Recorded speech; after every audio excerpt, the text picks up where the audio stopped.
बिस्मिल्लाहिर्रहमानिर्रहीम। रब्बि शरह ली सदरी वयस्सिर ली अमरी वहलुल उक़दतम मिन लिसानी यफ़क़हू क़ौली। मोहतरम व्यूवर्स, अस्सलामु अलैकुम। मैं हूँ तबीब सईदुर्रहमान हाशमी, तिबिया कॉलेज सरगोदा से आपसे मुखातिब हूँ। व्यूवर्स, आज का जो हमारा टॉपिक है वो है रमज़ान के बाद जो आफ्टर इफ़ेक्ट्स होते हैं, इसके जो अवारिज़ होते हैं इसके, इस पे हम बात करेंगे आज। उम्मीद करता हूँ कि आपके रोज़े बख़ैर आफ़ियत से गुज़र रहे होंगे। ईद की आमद है।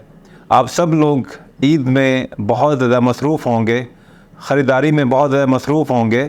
लेकिन चूँकि आज जो हम रिकॉर्डिंग कर रहे हैं, आज की डेट के मुताबिक 27वीं रमज़ान भी है, तो खूब नेकियों का ये मौसम बहार है। मैं फिर आपको रिमाइंडर देता हूँ कि आप इसको नेकी में बढ़ चढ़ के हिस्सा लीजिए और जो सातें रमज़ान की रह गई हैं उससे मुस्तफ़ीद हों आप।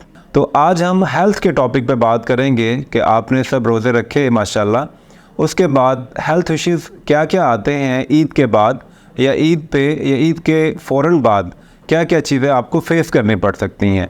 तो चंद एक सीधा चीज़ों पर मैं डिस्कस करता हूँ, जैसे कि गर्मी और खुश्की का जिस्म में बहुत ज़्यादा बढ़ जाना, चाहे वो बच्चे हों, चाहे वो छोटे हों या बड़े हों।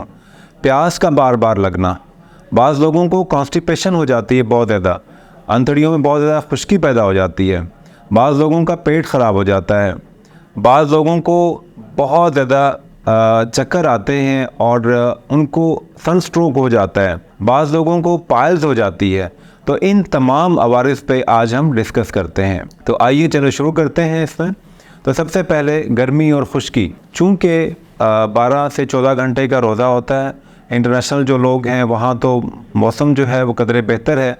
हमारे पास जो है चूँकि अप्रैल की आमद है और काफ़ी हीट होती है और इसके साथ साथ पानी की बहुत ज़्यादा कमी हो जाती है। तो उसके लिए आप मशरूबात का इस्तेमाल कीजिए। उसके लिए आप जो है आंवला जो है इसको इस्तेमाल कर सकते हैं। सब्ज़ियाँ, आजकल कद्दू आ गया है, आजकल मुख्तलिफ़ सब्ज़ियाँ जो मतलब नई आ गई हैं उनको आप इस्तेमाल कर सकते हैं। फ्रूट इस्तेमाल कर सकते हैं आप।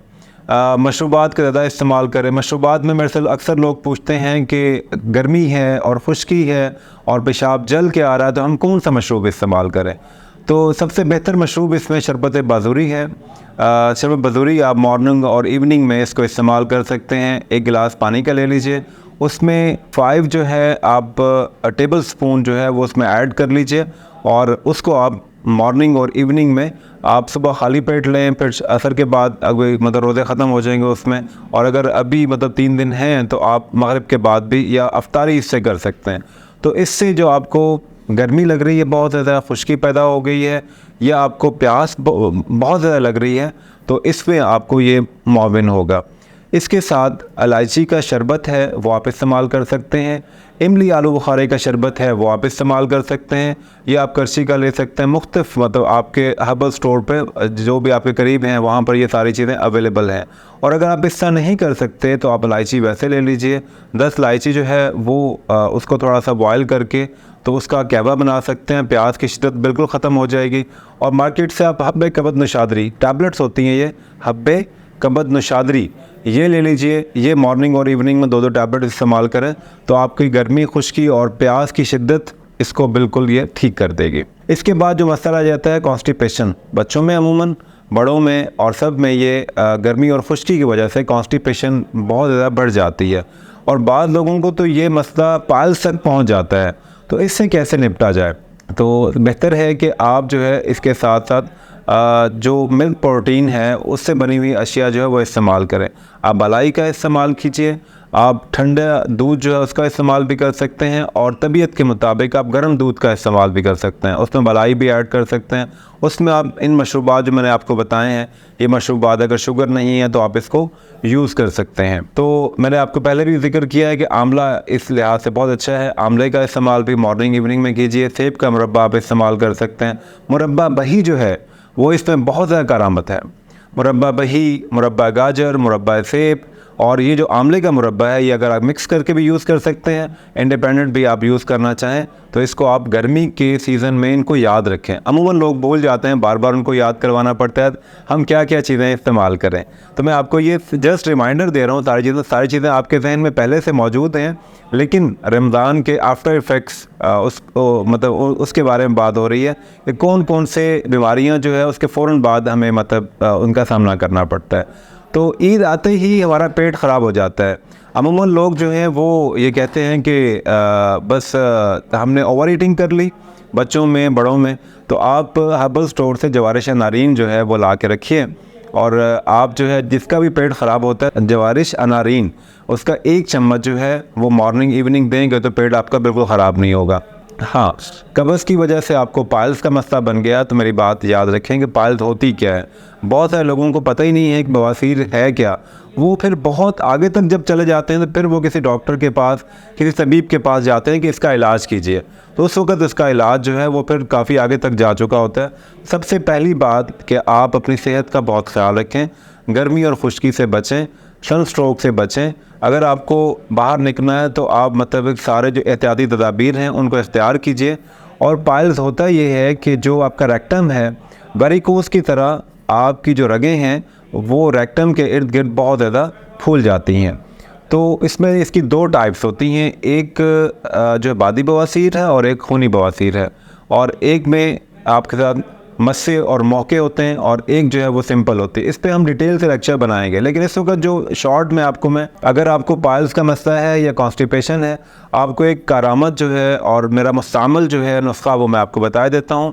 आप यूज़ करेंगे तो इंशाल्लाह उम्मीद करता हूँ कि आप इससे बिल्कुल दूर रहेंगे और आपको इससे शफा मिल जाएगी। तो नंबर 1 जो है, इस पर सौंफ है, आप ले लीजिए, सना मक्की ले लीजिए और साथ आप रेमन चीनी ले लीजिए। तो ये 3 चीज़ें जो हैं हम वज़न ले लीजिए, 50-50 ग्राम्स आप ले लीजिए और इनको पीस के आप अपने पास रख लें। मॉर्निंग और इवनिंग में जस्ट हाफ़ टी स्पून आप इसको लेंगे, और अगर आपकी जो है कब्ज़ और आपकी जो बवासीर ठीक होगी तो आप एक टाइम इसको लेना शुरू कर दें। और इसके साथ अगर खुश्की फिर भी बहुत ज़्यादा है, आपको फ़ील करते हैं आप या खुश्की फिर भी बहुत ज़्यादा है, तो आप ये कीजिए कि रोगन ज़ैतून या रोगन बादाम जो है या कस्टर्ड ऑयल, तीनों में से एक ऑयल जो है वो दूध में 1 चम्मच ऐड करके रात को पी लिया करें।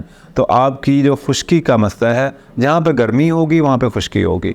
जिन लोगों का मिजाज गर्म है उनको खुश्की का मसला भी रहता है। तो इसके अलावा अगर आपको सन स्ट्रोक का मसला हो जाता है कि आप बहुत ज़्यादा बाहर फिरते हैं, ख़रीदारी के लिए भी धूप में निकलते हैं कहीं पर, या वैसे भी आप लंबा सफ़र करते हैं, अमूमन जो है ट्रैवलिंग करते हैं, स्टूडेंट जो है बहुत दूर से आते हैं, इस गर्मी में जब वो आते हैं घर में तो उनको चाहिए कि वो जो है पानी का इस्तेमाल ज़्यादा करें। इलायची जो है, छोटी इलायची, उसका पानी बना कर रख लें, उसका इस्तेमाल ज़्यादा करें। और इन चीज़ों से बचने के लिए जैसे कि मैंने मशरूबात बताए हैं उनका इस्तेमाल ज़्यादा करें। तो इसके लिए सन स्ट्रोक अगर हो जाता है आपको तो आप सफ़ूफ ठंडक इस्तेमाल कर सकते हैं। करची दवाखाना की अवेलेबल है, हमदर्द की अवेलेबल है मार्केट में। आप अपने करीबी हर्बल स्टोर पर जाएँ तो सफ़ूफ ठंडक लेके आप इसको इस्तेमाल करें शरबत बजूरी के साथ, तो आप देखेंगे कि आपका सन स्ट्रोक का मसला भी हल हो गया। तो बाकी उम्मीद करता हूँ कि आपका रमज़ान, आपकी ईद बखैर व आफ़ियत गुज़रे। अल्लाह पाक आपको बहुत ज़्यादा नेकियां, बहुत ज़्यादा अजर जो है समेटने की तौफ़ीक अता फ़रमाए। मैं हूँ आप सबका हर्बलिस्ट सईद हाशमी। मुझे अपनी दुआओं में याद रखिएगा। बहुत बहुत शुक्रिया। अल्लाह हाफ़िज़।